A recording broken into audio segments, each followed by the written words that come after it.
अस्सलाम वालेकुम नाजरीन, उर्दू पाकिस्तान के साथ मैं हूं मोहम्मद दानिशबीर और आप देख रहे हैं उर्दू पाकिस्तान। नाजरीन, आज हम जिस टॉपिक पर बात करने जा रहे हैं उस बीमारी का नाम है बवासीर। नाजरीन, बवासीर क्या होती है? बवासीर एक ऐसी बीमारी है, इंसान के पखाने वाली नाली के साथ जो खून वाली नसें होती हैं जब वो फूल जाती हैं तो उसको हम बवासीर कहते हैं, जो कि नॉर्मल हालत में फूली हुई नहीं होती। बवासीर दो तरह की होती है। नंबर एक बवासीर जो होती है वो होती है खून का आना, और इसका जो दूसरा स्टेप होता है वो होता है मोकों का बाहर आना। पाकिस्तान में जो ज़्यादातर बवासीर होती है वो कब्ज़ की वजह से होती है, जिसे हम दायमी कब्ज़ भी कहते हैं। दायमी कब्ज़ के अलावा जो हम खाना खाते हैं, बाज़ार के तेज़ मसालों वाले खाने, पिज़्ज़ा, बर्गर, शवारमा जो मैदे से बने होते हैं, उनकी वजह से भी ये हो जाती है। तीसरी जो इसकी वजह है वो होती है फ़ाइबर की कमी। फ़ाइबर की कमी क्या होती है? जो कि हम कच्ची सब्जियों का इस्तेमाल नहीं करते, फल का इस्तेमाल नहीं करते, पानी कम पीते हैं, इससे इंसान को फ़ाइबर की कमी हो जाती है और उससे भी बवासीर हो जाती है। बवासीर के 4 स्टेप होते हैं। सबसे पहला स्टेप जो होता है उस स्टेप में खून आता है। दूसरा जो स्टेप होता है उसमें मोके बाहर आते हैं। लेकिन जो तीसरा स्टेप होता है उसमें खून भी आता है और मोके भी बाहर आ जाते हैं, लेकिन वो खुद ब खुद अंदर चले जाते हैं। लेकिन जो इसका चौथा स्टेप होता है जो कि बहुत ही ख़तरनाक होता है, उसमें मोके भी आते हैं, खून भी आता है, लेकिन वो खुद ब खुद अंदर नहीं जाते, वो इंसान को खुद अंदर डालने पड़ते हैं। उसकी वजह से मरीज़ जो होता है वो दर्द महसूस करता है। पहले 3 स्टेप में दर्द बहुत कम महसूस करता है, लेकिन चौथे स्टेप में दर्द लाजिम महसूस करता है। तो ये वो स्टेप है जिसमें मरीज़ को तकलीफ़ होती है। और एक इसकी और वजूहात भी होती है कि जो प्रेगनेंसी औरत होती है उसमें जब रहम का साइज़ बढ़ जाता है तो उसकी वजह से भी वो नसें फूल जाती हैं, उस वजह से भी उस औरत को बवासीर हो जाती है। ये किन वजह से होती है वो मैंने आगे आपको बताया।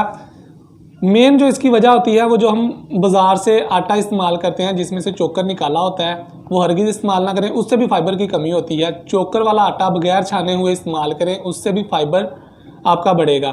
तो रात को जब हम खाना खाएं, सोने से 3 घंटे पहले खाना चाहिए, और खाना खाकर थोड़ी सी वर्जिश वगैरह भी लाजिम करनी चाहिए। जी तो नाजरीन, हमारे साथ मौजूद हैं इसी हवाले से मकसूद अहमद साहब, जो कि पिछले कई सालों से इस बीमारी की दवाई फ़ी सबिलिल्लाह दे रहे हैं। तो आइए इन्हीं की ज़ुबानी पूछेंगे कि इसका तरीक़ाकार क्या है और इसका परहेज़ क्या होता है और ये दवाई कैसे हम हासिल कर सकते हैं इनसे। अस्सलाम वालेकुम। वालेकुम सलाम। क्या हाल है अंकल जी? ठीक हो? शुक्र अल्लाह। अंकल जी, हमें बताइएगा कि अगर हमने ये एक मरीज़ ने दवाई लेनी हो तो इसका तरीक़ाकार क्या है? वो बेटा मेरी शॉप पे है, रेडी पे के दादा बैटरी वाला के साथ रेडी लगी हुई है, उधर से आए दवाई फीस भी ले ला, कोई पाई पैसा नहीं है, तो जब चाहे वो ले सकता है। हाँ ठीक, तो ये तो हो गया जो मियाँ चन्नू के रहायशी हैं वो ले सकते हैं। अगर बाहर से आपको कोई कॉन्टैक्ट करता है, मसलन भी लाहौर से, पेशावर से या कहीं और जगह से, तो उसे भी आप दे सकते हैं? दे देंगे, लेकिन उसका खर्चा वो खुद उठाए। तो मतलब भी ये उस पार्सल को, मेडिसिन को अगर हम पार्सल करवाएंगे तो उसका खर्चा वो खुद बर्दाश्त करेगा। ठीक, तो इसका तरीक़ाकार क्या है मेडिसिन का इस्तेमाल करने का? ताज़े पानी के साथ एक दिन 3 दफ़ा खानी है एक दिन में, ठीक है। और इसके तली हुई चीज़ें हैं, पकौड़े, समोसे, ये नहीं खाने। और कोई भी औरत आ या मर्द आ, बच्चा व बच्ची आ, जो नहाएगा ना वो धुनी नूं तेल लगाएगा कि तेल लगाना ना धुनी नूं कई बीमारियां दा इलाज है, विच ही है। नहाओ, नहा के धुनी नूं तेल लाओ, कन्ना च लाओ, ये कई बीमारियां दा हल हैगा यही।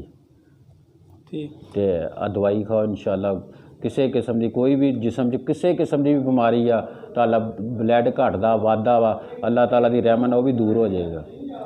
ठीक, तो हमें बताइएगा कि इसके लिए परहेज़ किन किन चीज़ों का करना पड़ता है? जैसा कि लोग कहते हैं कि बवासीर हो तो बड़ा गोश्त नहीं खाना, ये नहीं करना। नहीं, गोश्त वगैरह हर चीज़ खाओ, लेकिन ज़्यादा तेज़ मिर्च मसाले या तली हुई चीज़, बस इस तो परहेज़ हो, किसी चीज़ तो नहीं। ठीक, तो जी तो नाज़रीन, आपने इनकी गुफ्तगू सुनी। इस दवाई का जो इस्तेमाल है वो किस तरह करना है और परहेज़ किन चीज़ों से करना है, और दवाई ताज़े पानी से इस्तेमाल करनी है।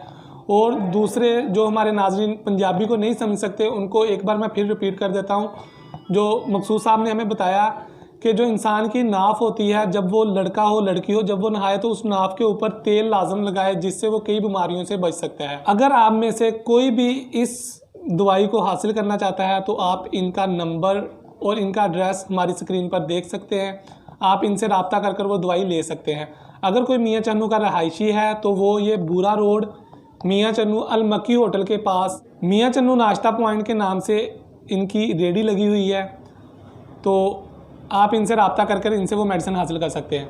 उम्मीद करते हैं कि आज का प्रोग्राम आपको बहुत पसंद आया होगा। इसी के साथ अपने मेज़बान मोहम्मद दानिश को इजाज़त दीजिए और देखते रहिए उर्दू पाकिस्तान। अल्लाह हाफिज़।